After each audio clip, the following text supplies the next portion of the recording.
miles south of here on the Mississippi River near Thebes, there's a massive effort underway to clear the obstructions in the riverbed that would slow down commerce. Congressman Enyart and I were out on a boat today with the U.S. Coast Guard on the river when they detonated one of the charges to blow up one of the rock structures. And you can hardly notice it on the surface, just a little spray of water and a little ripple. But the work continues. Some $9 million being invested by the Coast Guard in an effort to make sure that that part of the channel, one of the most challenging parts, is open. The good news, the report today is good news, is that we're making steady progress. There are no threats to closing down commerce on the Mississippi River. In fact, several things we're counting on, hoping for. This warmer weather that's coming in is going to melt some of the snow and ice north, releasing some water downstream. Secondly, we believe there will be some rain coming our way soon. And third, of course, the good work by the Army Corps and the U.S. Coast Guard is clearing the river so that we can continue to see the barges going up and down the river. So right now, the river is closed in southern areas here near Thebes from some 16 hours a day for this work.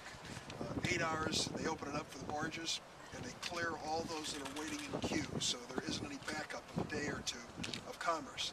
That can be a little deceptive, we were told by the industry today, because some of those that are using the barges are not loading them as heavy as they used to, so that they sit a little higher in the water. That means it's going to be a little more expensive in moving some of these commodities until this all clears. This is all a product of the drought that we just went through last year. We're praying this year will be much better for the farmers and for the river. But it's a reminder for those of us who have grown up around here, never to take this river for granted. It's a critical part of America's future and America's economy. I know that the President is viewing this very personally, very seriously. 2 weeks ago in a staff meeting, he raised this question, what's going on with the Mississippi River?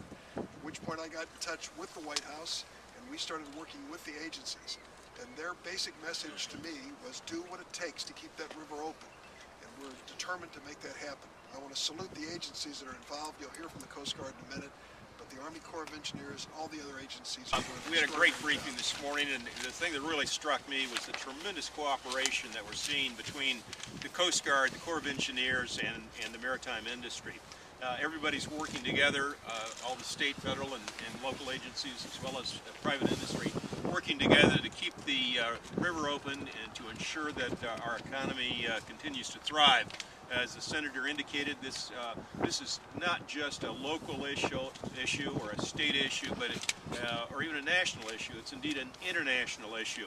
The Vice President of the Illinois Farm Bureau was at the briefing this morning, Rich Giebert from Ellis Grove, Illinois, and Rich told us that for the next 60 days, the only source of soybeans and corn in the world is right here. I mean, this is where we're feeding the world.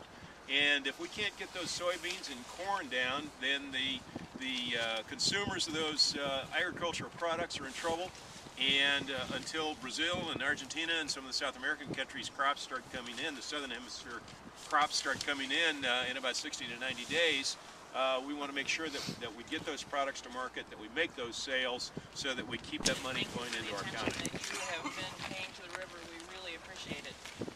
River, road, and rail all have to work together to make transportation work in the state of Illinois and for our national economy. We've been working on making sure that backups are available, but what we want to make sure we can do first of all is what Dick has been focusing his attention on, and that's keeping the river going. And we really appreciate the Coast Guard and the Corps and what they've been doing, and we are pleased to say that we're cautiously optimistic at this point. Thanks. Captain Black's going to be here for questions if you have them, but I want to particularly thank him for timing this so that this